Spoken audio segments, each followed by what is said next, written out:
GeM TV நேயர்களுக்கு அன்பு வணக்கங்களை கூறிக்கொண்டு வழக்கம் போல் விநாயகப் பெருமானை வணங்கி இன்றைய 12 ராசிகளுக்கான பலன்களை காணலாம் வாருங்கள்.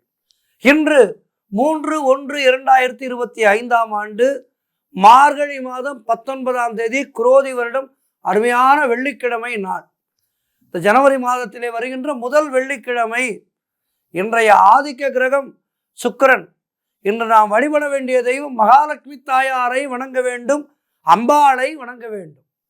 இன்றைய சூரிய உதயம் காலை 6:32 சூரிய அஸ்தமனம் மாலை 5:54 விளக்கேற்றும் நேரத்திலே மாறுதலே கிடையாது. விடிகாலை 4 மணிக்குள்ளாக விளக்கேற்ற வேண்டும். மார்கழி மாதம் இது. ஆகவே விடியற்காலை 4 மணிக்குள்ளாக விளக்கேற்றுங்கள். மகாலட்சுமி, அதுவும் இன்று வெள்ளிக்கிழமை, மகாலட்சுமி இல்லத்திலே தங்கி பரிபூர்ண அனுகிரகம் செய்வார். மாலையிலே 6 மணிக்குள்ளாக விளக்கேற்றுங்கள். இன்றைய நல்ல நேரம் காலை 9:30 மணி முதல் காலை 10:30 மணி வரை, மாலை 4:30 மணி முதல் மாலை 5:30 மணி வரை. இன்றைய ராகு காலம் காலை 10:30 மணி முதல் மதியம் 12 மணி வரை. இன்றைய யமகண்டம் மதியம் 3 மணி முதல் மாலை 4:30 மணி வரை. இன்றைய குளிகை நேரம் காலை 7:30 மணி முதல் காலை 9 மணி வரை. இன்றைய சுபகோரை சுக்கிரஹோரை நேரம் காலை 6 மணி முதல் 7 மணி வரை, இரவு 8 மணி முதல் 9 மணி வரை. இன்றைய நட்சத்திரம் இன்று அதிகாலை 12:58 மணிக்கு பிறகு அவிட்டம். இன்றைய திதி இன்று அதிகாலை 2:44 வரை வளர்பிறை திருதியை, அதன் பின்பு சதுர்த்தி திதி. இன்றைய சந்திராட்டம நட்சத்திரம் புனர்பூச நட்சத்திரத்துக்கு சந்திராட்டமம் இருக்கின்றது, கவனமாக இருக்க வேண்டும். அடுத்து நாம் காண இருப்பது 12 ராசிகளுக்கான பலன்களை வாருங்கள் காணலாம். முதலாவதாக மேஷ ராசி அன்பர்களே, இன்று மதியம் வரை சந்திரன் உங்கள் ராசிக்கு 10ஆம் இடத்திலே இருக்கின்றார். உங்களுடைய ராசி அதிபதி செவ்வாய் ராசிக்கு 4ஆம் இடத்திலே இருக்கின்றார். ஆகவே இன்று உங்களுக்கு வீடு வண்டி வாகன யோகம் உண்டாகும். இருக்கின்ற வீட்டிலிருந்து புதிய வீட்டிற்கு மாறுவதற்கான சூழ்நிலைகள் தகைந்து வரும். அவற்றை பிடித்து கொள்ளுங்கள், நல்லபடியாக முடித்து கொள்ளுங்கள். மனக்குழப்பங்கள் எல்லாம் தீரும். கடல் தொல்லைகள் முற்றிலுமாக விலகும். தொழிலிலே நல்ல முன்னேற்றம் ஏற்படும். திருமணம் சம்பந்தமான சுபகாரிய பேச்சுவார்த்தைகள் இனிதே முடிகின்றன. உடல் ஆரோக்கியம் சிறப்பாக இருக்கும். வீடு கட்ட எதிர்பார்த்திருந்த உங்களுடைய முயற்சிகள் எல்லாம் நல்ல வெற்றியை கொடுக்கும். பொருளாதாரம் வெற்றிகரமாக இருக்கும். சிலருக்கு உத்தியோக மாற்றம் உண்டாகும். தாய்வழி சொந்தங்களின் உதவிகள் எல்லாம் கிடைக்கின்ற அற்புதமான நாள். கணவன் மனைவியிடையே ஒற்றுமை அதிகரிக்கும். எல்லா வகையிலும் இன்றைய நாள் மிக சிறப்பாக இருக்கின்றது. மகாலட்சுமி தாயாரை வணங்குங்கள், அம்பாளை வணங்குங்கள். வாழ்த்துக்கள். அடுத்ததாக ரிஷபராசி அன்பர்களே, இன்று மதியம் வரை சந்திரன் உங்கள் ராசிக்கு 9ஆம் இடத்திலே இருக்கின்றார். உங்களுடைய ராசி அதிபதி சுக்கிரன் ராசிக்கு 10ஆம் இடத்திலே இருக்கின்றார். ஆகவே இன்று பயணங்கள் அதிகமாக மேற்கொள்வீர்கள். பயணங்கள் செய்வதற்கான யோசனைகள் அதிகமாக செய்வீர்கள். எதிர்பார்த்த பணம் கைக்கு வரும். நீங்கள் நினைத்தது அனைத்தும் நல்லபடியாக நடக்கக்கூடிய அற்புதமான நாள். தொழில் மற்றும் வியாபாரத்திலே நல்ல லாபம் ஏற்படும். உடல் ஆரோக்கியம் சிறப்பாக இருக்கும். சிலருக்கு வீடு வண்டி வாகன மாற்றம் உண்டாகும். அது நல்ல மாற்றமாக இருக்கும். அலுவலகத்திலே புதிய பொறுப்புகள் மகிழ்ச்சியை தரும். திருமணம் சம்பந்தப்பட்ட சுபகாரிய பேச்சுவார்த்தைகள் கைகூடி வருகின்றன. நண்பர்கள் மற்றும் உறவினர்கள் மூலம் நல்ல ஆதாயம் உண்டாகும். சிலருக்கு உத்தியோக உயர்வு, பதவி உயர்வு ஏற்படும். காரிய தடைகள் விலகும். கூட்டு தொழிலிலே நல்ல லாபம் ஏற்படுகின்றன. எல்லா வகையிலும் இன்றைய நாள் மிக சிறப்பாக இருக்கின்றது. மேலும் சிறப்புகளை பெறுவதற்கு மகாலட்சுமி தாயாரை வணங்குங்கள். வாழ்த்துக்கள். அடுத்ததாக மிதுன ராசி அன்பர்களே, இன்று மதியம் வரை சந்திரன் உங்கள் ராசிக்கு 8ஆம் இடத்திலே இருக்கின்றார். உங்களுடைய ராசி அதிபதி புதன் ராசிக்கு 7ஆம் இடத்திலே இருக்கின்றார். இன்றைய நாள் உங்களுக்கு சந்திராட்டம நாளாக இருக்கின்றது. கவனமாக இருங்கள். புதிய முயற்சிகளை தள்ளி போடுங்கள். புதிய பயணங்களை தள்ளி போடுங்கள். கணவன் மனைவிக்குள் வாக்குவாதங்களை தவிர்க்க வேண்டிய நாள். மௌனத்தை கடைபிடியுங்கள். வெளியூர் பிரயாணங்களை முற்றிலுமாக தவிர்க்க வேண்டிய நாள். சென்று தீர வேண்டும் என்றால் விநாயக பெருமானுக்கு ஒரு அருகம்புல் மாலை சாற்றி நெய் தெய்வம் ஏற்றி வைத்துவிட்டு சென்று வாருங்கள். குலதெய்வ வழிபாடு வெற்றியை தரும். வீண் வாக்குவாதங்களை எல்லாம் தவிர்க்க வேண்டிய நாள். செய்தொழிலிலே புதிய முதலீடுகளை செய்ய வேண்டாம். அலுவலகத்திலே வேலை பளு அதிகமாக இருக்கும். கோர்ட் கேஸ் போன்ற பிரச்சனைகளில் இன்றைய நாளிலே ஈடுபடக்கூடாது. தேவையில்லாத அலைச்சலும் மன உளைச்சலும் உண்டாகக்கூடிய நாள். வீண் பயத்தை தவிர்க்க வேண்டிய நாள். எதிலும் பொறுமையை கடைபிடிக்க வேண்டும். பூர்வீக சொத்து சம்பந்தமாக எந்த முடிவையும் இன்றைய நாளிலே எடுக்கக்கூடாது. முக்கிய முடிவுகளை இன்றைய நாளிலே எடுக்காதீர்கள். தள்ளி போடுங்கள். ஒரு 2 நாட்களுக்கு தள்ளி போடுங்கள். திங்கட்கிழமைக்கு மேல் பார்த்து கொள்ளலாம். ஆகவே இன்றைய நாளிலே மௌனத்தை கடைபிடியுங்கள். உங்களுடைய நாள்தோறும் செய்கின்ற வேலைகளை மட்டும் செய்து வாருங்கள். மற்றபடி புதிய முயற்சிகளை தள்ளி போடுதல் நல்லது. மகாலட்சுமி தாயாரை வணங்குங்கள். வாழ்த்துக்கள். அடுத்ததாக கடகராசி அன்பர்களே, இன்று மதியம் வரை சந்திரன் உங்கள் ராசிக்கு 7ஆம் இடத்திலே இருக்கின்றார். ஆகவே இன்று உங்களுக்கு திடீர் பண வரவு உண்டாகும். திருமண பேச்சுவார்த்தைகள் சுபமாக முடியும். குடும்ப ஒற்றுமை சந்தோஷத்தை தரும். கூட்டு தொழிலிலே நல்ல முன்னேற்றம் உண்டாகும். கணவன் மனைவியிடையே நல்ல ஒற்றுமை ஏற்படும். சிலருக்கு சுப விரயங்கள் ஏற்படக்கூடிய அற்புதமான நாள். சுபகாரியங்கள் கைகூடி வரும். புதிய வேலை வாய்ப்புகள் உண்டாகும். தொழில் மற்றும் வியாபாரத்திலே நல்ல லாபம் உண்டாகும். நண்பர்கள் மூலம் அனுகூலம் உண்டாகும். பழைய பாக்கிகள் வசூலாகின்ற நாள். உழைப்புக்கு ஏற்ற ஊதியம் கிடைக்கும். கடன் பிரச்சனைகள் முற்றிலுமாக தீரும். சிலருக்கு பதவி உயர்வோடு வேலை மாற்றம் உண்டாகும். எல்லா வகையிலும் இன்றைய நாள் ஏற்றமாக இருக்கின்றது. நல்ல மாற்றங்கள் உருவாகின்ற நாளாக இருக்கின்றது. மகாலட்சுமி தாயாரை வணங்குங்கள். வாழ்த்துக்கள். அடுத்ததாக சிம்ம ராசி அன்பர்களே, இன்று மதியம் வரை சந்திரன் உங்கள் ராசிக்கு 6ஆம் இடத்திலே இருக்கின்றார். உங்கள் ராசி அதிபதி சூரியன் ராசிக்கு 5ஆம் இடத்திலே இருக்கின்றார். ஆகவே வெளிநாடு செல்வதற்கான வேலைகள் இன்றைய நாளிலே சுலபமாக முடியும். விசா போன்றவை கிடைக்கும். குடும்பத்திலே கணவன் மனைவிக்குள் சண்டை சச்சரவுகள் ஏற்பட்டு விலகுகின்ற நாள். அந்த வகையிலே நீங்கள் கவனமாக இருக்க வேண்டும். அலுவலகத்திலே பணிச்சுமை அதிகரிக்கும். நண்பர்கள் மூலம் உதவிகள் கிடைக்கும். கூட்டு தொழிலிலே மன வருத்தங்கள் உண்டாகலாம். குலதெய்வ வழிபாடு மன அமைதியை தரும். உத்தியோகத்திலே இருப்பவர்கள் பணியிலே கூடுதல் கவனம் செலுத்த வேண்டிய நாள். திருமண பேச்சுவார்த்தைகள் தாமதமாகும். வீடு வண்டி சம்பந்தமான விரய செலவுகள் சிலருக்கு ஏற்படலாம். காரிய தடைகள் ஏற்பட்டு விலகும். ஆகவே இன்றைய நாளிலே கவனமாக இருக்க வேண்டிய நாள். மகாலட்சுமி தாயாரை வணங்குங்கள். வாழ்த்துக்கள். அடுத்ததாக கன்னிராசி என்பர்களே, இன்று மதியம் வரை சந்திரன் உங்கள் ராசிக்கு 5ஆம் இடத்திலே இருக்கின்றார். உங்கள் ராசி அதிபதி புதன் ராசிக்கு 4ஆம் இடத்திலே இருக்கின்றார். ஆகவே இன்று சிலருக்கு திருமணம் சம்பந்தமான சுபகாரிய பேச்சுவார்த்தைகள் இனிதே முடியும். புதிய முயற்சிகள் வெற்றியை தரும். பொருளாதாரம் திருப்திகரமாக இருக்கும். நீங்கள் எடுக்கின்ற முயற்சிகளில் எல்லாம் வெற்றி கிடைக்கும். உங்களுடைய வாரிசுகளால் உங்களுக்கு பெருமை ஏற்படும். பிள்ளைகளால் பெருமை, உங்களுடைய பெண் குழந்தைகளால் பெருமை, இப்படி உங்களுடைய வாரிசுகளால் பெருமை ஏற்படுகின்றன. வாழ்க்கை துணையால் நல்ல மகிழ்ச்சி உண்டாகும். நண்பர்கள் மூலம் நல்ல அனுகூலம் உண்டாகும். வீடு வண்டி வாகன மாற்றம் ஏற்படும். பழைய பாக்கிகள் வசூலாகும். காரிய வெற்றிகள் உண்டாகின்றன. பூர்வீக சொத்திலே இருந்து வந்த பிரச்சனைகள் எல்லாம் விலகும். குலதெய்வ வழிபாடு மன அமைதியை தரும். உறவினர்களோடு இருந்து வந்த மன வருத்தங்கள் எல்லாம் தீருகின்றன. தொழில் மற்றும் வியாபாரத்திலே நல்ல முன்னேற்றம் உண்டாகும். அலுவலகத்திலே இருந்து வந்த நெருக்கடிகள் எல்லாம் குறையும். கடன் பிரச்சனைகள் முற்றிலுமாக தீரும். எல்லா வகையிலும் இன்றைய நாள் மிக மிக சிறப்பாக இருக்கின்றது. மேலும் சிறப்புகளை பெறுவதற்கு மகாலட்சுமி தாயாரை வணங்குங்கள். வாழ்த்துக்கள். அடுத்ததாக துலாம் ராசி அன்பர்களே, இன்று மதியம் வரை சந்திரன் உங்கள் ராசிக்கு 4ஆம் இடத்திலே இருக்கின்றார். உங்களுடைய ராசி அதிபதி சுக்கிரன் ராசிக்கு 5ஆம் இடத்திலே இருக்கின்றார்.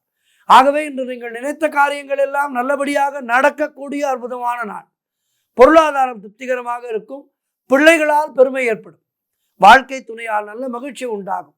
சிலருக்கு புதிய வேலை வாய்ப்புகள் ஏற்படும். செய்தொழிலிலே நல்ல லாபம் ஏற்படும். உடல் ஆரோக்கியத்திலே நல்ல முன்னேற்றம் உண்டாகும்.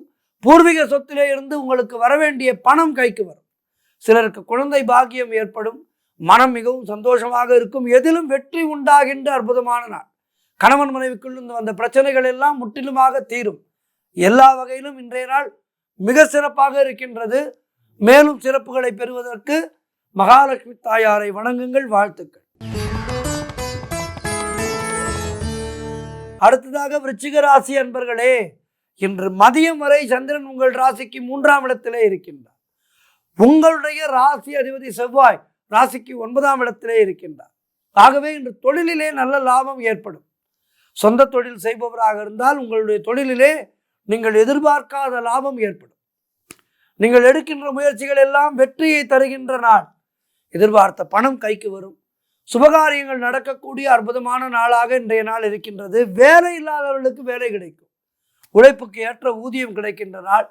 கடன் பிரச்சனைகள் முற்றிலுமாக தீரும். சகோதர ஒற்றுமை அதிகரிக்கும். பொருளாதாரத்திலே நல்ல வளர்ச்சி உண்டாகும். காரிய தடைகள் விலகும். வீடு, வண்டி, வாகன மாற்றம் ஏற்படும். சிலருக்கு குழந்தை பாக்கியம் உண்டாகும். குடும்ப ஒற்றுமை சந்தோஷத்தை தருகின்ற நாள். எல்லா வகையிலும் இன்றைய நாள் சிறப்பாக இருக்கின்றது. மேலும் சிறப்புகளை பெறுவதற்கு மகாலட்சுமி தாயாரை வணங்குங்கள். வாழ்த்துக்கள். அடுத்ததாக தனுசு ராசி அன்பர்களே, இன்று மதியம் வரை சந்திரன் உங்கள் ராசிக்கு 2ஆம் இடத்திலே இருக்கின்றார். உங்கள் ராசி அதிபதி குரு ராசிக்கு 6ஆம் இடத்திலே இருக்கின்றார். ஆகவே இன்று நீங்கள் நினைத்ததெல்லாம் நல்லபடியாக நடக்கக்கூடிய அற்புதமான நாள். முன்னோர்களுடைய ஆசீர்வாதம் பரிபூர்ணமாக கிடைக்கும். கணவன் மனைவிடையே நல்ல ஒற்றுமை அதிகரிக்கும். குழந்தைகளால் மகிழ்ச்சி உண்டாகும். உறவினர்களால் நல்ல ஆதாயம் உண்டாகும். தந்தை வழியிலே சொத்துக்கள் கைக்கு வருகின்ற அற்புதமான நாள். புதிய முயற்சிகள் வெற்றியை தரும். சிலருக்கு குழந்தை பாக்கியம் உண்டாகும். உங்களுடைய காரியங்கள் அனைத்தும் நல்லபடியாக நடக்கக்கூடிய அற்புதமான நாள். உத்தியோகத்திலே சம்பள உயர்வு, பதவி உயர்வு, இடமாற்றம் போன்றவை ஏற்படும். திருமண பேச்சுவார்த்தைகள் சுபமாக முடியும். புதிய வேலை வாய்ப்புகள் நிச்சயமாக கிடைக்கும். வேலை தேடி கொண்டிருப்பவர்களுக்கு புதிய வேலை வாய்ப்புகள் நிச்சயமாக கிடைக்கும். எல்லா வகையிலும் இன்றைய நாள் சிறப்பாக இருக்கின்றது. மகாலட்சுமி தாயாரை வணங்குங்கள். வாழ்த்துக்கள். அடுத்ததாக மகர ராசி அன்பர்களே, இன்று மதியம் வரை சந்திரன் உங்கள் ராசியிலேயே இருக்கின்றார். உங்களுடைய ராசி அதிபதி சனி ராசிக்கு 2ஆம் இடத்திலே இருக்கின்றார். ஆகவே இன்று சகல பாக்கியங்களும் உண்டாகின்ற அற்புதமான நாள். புதிய தொழில் முயற்சிகள் வெற்றியை தரும். கணவன் மனைவிடையே நல்ல ஒற்றுமை உண்டாகும். நினைத்த காரியங்கள் நல்லபடியாக நடக்கும். கூட்டு தொழிலிலே நல்ல லாபங்கள் வரக்கூடிய நாள். கூட்டாளிகள் உங்களுடைய சொல்லை கேட்பார்கள். வேலை மாற்றம் சிலருக்கு ஏற்படும். பொருள் வரவு, தனலாபம் அதிகரிக்கின்றன. திடீர் அதிர்ஷ்டம் சிலருக்கு கிடைக்கும். தொழில் மற்றும் வியாபாரத்திலே நல்ல வளர்ச்சி உண்டாகும். திருமணம் சம்பந்தமான சுபகாரிய பேச்சுவார்த்தைகள் இனிதே முடியும். தந்தை வழியிலே நல்ல அனுகூலம் உண்டாகும். கடன் தொல்லைகள் முற்றிலுமாக விலகும். நண்பர்கள் மூலம் எதிர்பார்த்த உதவிகள் தக்க சமயத்திலே கிடைக்கும். எல்லா வகையிலும் இன்றைய நாள் அதிர்ஷ்டமான நாளாக இருக்கின்றது. மேலும் அதிர்ஷ்டங்களை பெறுவதற்கு மகாலட்சுமி தாயாரை வணங்குங்கள். வாழ்த்துக்கள். அடுத்ததாக கும்பராசி அன்பர்களே, இன்று மதியம் வரை சந்திரன் உங்கள் ராசிக்கு 12ஆம் இடத்திலே இருக்கின்றார். உங்களுடைய ராசி அதிபதி சனி ராசியிலேயே இருக்கின்றார். ஆகவே இன்று சிலருக்கு வேலை மாற்றம் உண்டாகும். புதிதாக ஏதேனும் வேலைக்கு மாறுவீர்கள். அலுவலகத்திலே வேலை பளு அதிகமாக இருக்கும். தேவையில்லாமல் மற்றவர்களுடைய விஷயங்களிலே தலையிடக்கூடாது. குலதெய்வ வழிபாடு வெற்றியை தரும். வீண் வாக்குவாதங்களை எல்லாம் முற்றிலுமாக தவிர்க்க வேண்டிய நாள் இன்றைய நாள். மேலதிகாரிகளால் நெருக்கடிகள் உண்டாகும். மேலதிகாரிகளை அனுசரித்து செல்லுங்கள். தொழிலிலே புதிய முதலீடுகளை தவிர்க்க வேண்டும். வெளியூர் பயணங்களை முற்றிலுமாக தவிர்க்க வேண்டிய நாள். புதிதாக கடன் வாங்கக்கூடாது. நீங்களும் கடன் கொடுக்காதீர்கள். பொருளாதாரம் நெருக்கடியாக இருக்கின்றது. உத்தியோக உயர்வு, பணியிட மாற்றம் போன்றவை கிடைக்கும். ஆகவே இன்றைய நாள் சற்று மேலும் கீழுமாக இருக்கின்றது. மகாலட்சுமி தாயாரை வணங்குங்கள். வாழ்த்துக்கள். அடுத்ததாக 12 ராசிகளிலே இறுதியான ராசி மீன ராசி அன்பர்களே, இன்று மதியம் வரை சந்திரன் உங்கள் ராசிக்கு 11ஆம் இடத்திலே இருக்கின்றார். உங்களுடைய ராசி அதிபதி குரு ராசிக்கு 3ஆம் இடத்திலே இருக்கின்றார். ஆகவே இன்று முன்னோர்கள் சொத்திலே இருந்து உங்களுக்கு வர வேண்டிய பணம் கைக்கு வரும். அது விஷயமான பிரச்சனைகள் நல்ல முடிவுக்கு வரும். கடன் பிரச்சனைகள் முற்றிலுமாக தீரும். குழந்தை பாக்கியம் சிலருக்கு உண்டாகும். செய்யும் செயலிலே பெயரும் புகழும் கிடைக்கும். வெளியூர் பயணங்கள் வெற்றியை தருகின்ற அற்புதமான நாள். உறவினர்களோடு இருந்து வந்த மன வருத்தங்கள் எல்லாம் தீரும். சிலருக்கு வேலையிலே காத்திருந்த இடமாற்றம் அமையும். பண வரவு அதிகரிக்கும். பொருளாதாரம் திருப்திகரமாக இருக்கும்.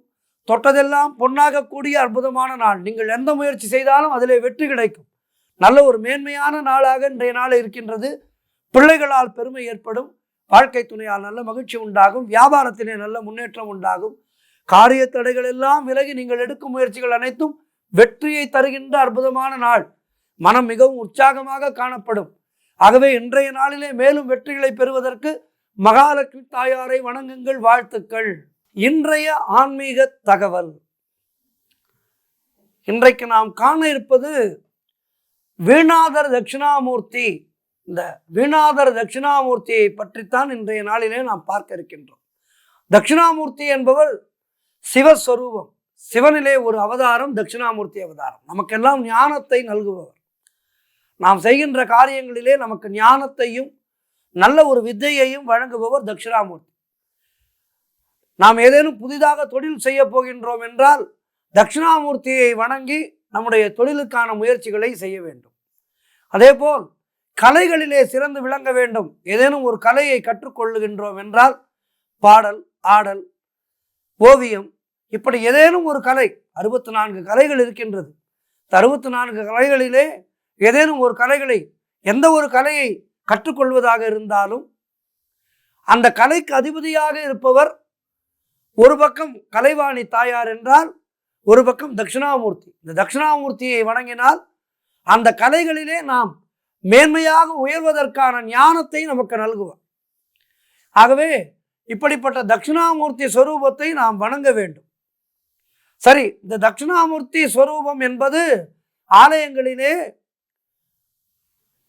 ஆலய பிரகாரத்திலே அமர்ந்த கோலத்திலே காட்சியளிக்கின்ற தட்சிணாமூர்த்தியை நாம் நிறைய பார்த்திருக்கின்றோம். கைகளிலே வீணை ஏந்திய தட்சிணாமூர்த்தியை பற்றி இன்று நாம் ஒரு அரிய தகவலை பார்க்க இருக்கின்றோம். இவர் கரங்களிலே ஏந்தி இருப்பது திகி சண்டலா வீணை என்பதால் திகி சண்டலா வீணாதார தட்சிணாமூர்த்தி என அழைக்கப்படுகின்றார். நின்ற கோலத்திலே காட்சி தருகின்றார். வீணையை நின்றபடி வாசிப்பது என்பது அரிது. அந்த வீணையை நின்ற கோலத்திலே வாசித்தபடி இந்த தட்சிணாமூர்த்தி நமக்கு காட்சி தருகின்றார். இந்த காட்சி மிக அரிது. இவருடைய வீணையினுடைய இசைக்கேற்ப இவருக்கு அருகிலே ஒரு பூதகணம் உடுக்கை அடித்துக் கொண்டும் ஒரு பெண்மணி தாளம் போட்டுக்கொண்டும் காட்சி தருகிறார்கள். இவர் கண்களுக்கு ஒளி தரும் நரம்புகளை காக்கக்கூடியவர் என்று சொல்லப்படுகின்றது. இந்த தட்சிணாமூர்த்தி, வீணாதார தட்சிணாமூர்த்தி நம்முடைய கண்கள் சம்பந்தமான வியாதிகளுக்கு அவற்றை தீர்த்து வைக்கக்கூடியவர் என்று சொல்லப்படுகின்றது. கண் பிரச்சனை உள்ளவர்கள் இங்கே வந்து இந்த வீணாதர தட்சிணாமூர்த்தியை தரிசித்து மனதார பிரார்த்தித்தாலே போதும், பார்வை பிரகாசமாகும் என்பது பக்தர்களுடைய நம்பிக்கை. இந்த வீணாதர தட்சிணாமூர்த்தி எங்கே இருக்கின்றார், எந்த கோவிலிலே இருக்கின்றார் என்றால் திருச்சிக்கு அருகே தேவார பாடல் பெற்ற தலமான திருவாசிக்கு மிக அருகிலே அமைந்துள்ள தேவார வைப்புத்தலம் துடையூர். துறையூர் அல்ல, துடையூர். இறைவனுடைய திருநாமம் விஸ்வமங்களேஸ்வரர் என்பதாகும். இங்கே அம்பாளுடைய திருநாமம் வீரமங்களேஸ்வரி என்ற மங்கள நாயகி. என்ன அருமையான பெயர் பாருங்க. அம்பாளுடைய திருப்பெயர் வீரமங்களேஸ்வரி என்ற மங்கள நாயகி. மங்களத்தை நமக்கு நல்குபவள். இந்த ஆலயத்துக்கு சென்று இங்கே நின்ற கோலத்திலே நமக்கு காட்சி தருகின்ற வீணாதர தட்சிணாமூர்த்தியை வணங்கினால் நமக்கு கண் நோய் தீரும் என்பது ஐதீகம். ஆகவே மருத்துவமனைக்கு ஒரு பக்கம் சென்றாலும் ஆன்மீக ரீதியாக நம்முடைய உடல் உபாதைகள் தீர்வதற்கு இது போன்ற கோவில்களை தரிசித்து அங்கு கிடைக்கின்ற நல்ல ஒரு வைப்ரேஷன் என்று சொல்லப்படுகின்ற நல்ல அதிர்வலைகளை நாம் வாங்கி கொண்டால் நம்முடைய உடல் நலமானது சீராகும். ஆகவே இந்த கண் நோயை தீர்க்கின்ற மருத்துவர்களுக்கெல்லாம் மருத்துவராக திகழ்கின்ற இந்த வீணாதர தட்சிணாமூர்த்தியை வணங்கி கண் நோய் நீங்க பெற்று நல்ல ஒரு விழி அமைப்போடு நல்ல ஒரு விழித்திறனோடு வாழ்கின்ற காலத்திலே நல்லபடியாக வாழ்வோம். கண்ணாடி போட வேண்டும், அறுவை சிகிச்சை செய்ய வேண்டும் என்பது போன்ற ஏதேனும் பிரச்சனைகள் உங்கள் கண்களிலே இருந்தால் தயவு செய்து திருச்சிக்கு அருகிலே இருக்கின்ற இந்த கோவிலுக்கு சென்று இந்த தட்சிணாமூர்த்தியை வணங்கினீர்கள் என்றால் உங்களுக்கு நிச்சயமாக கண் நோய் தீரும். அல்லது கண் சிகிச்சையிலே நல்ல ஒரு முன்னேற்றம் ஏற்பட்டு உங்களுக்கு அந்த கண் நோயானது காணாமல் போய்விடும். விரைவிலே சிகிச்சையில் இருந்தீர்கள் என்றால் இந்த ஆலயத்துக்கு சென்று முறையாக தட்சிணாமூர்த்தியை வணங்குங்கள். வணங்கி வந்தீர்கள் என்றால் வெகு நாட்களாக தீராத கண் பிரச்சனையாக இருந்தால் அது உடனடியாக தீர்ந்துவிடும் என்பது ஐதீகம். ஆகவே இந்த தட்சிணாமூர்த்தியை வணங்கி எல்லா வளமும் நலமும் பெறுவோம். நன்றி.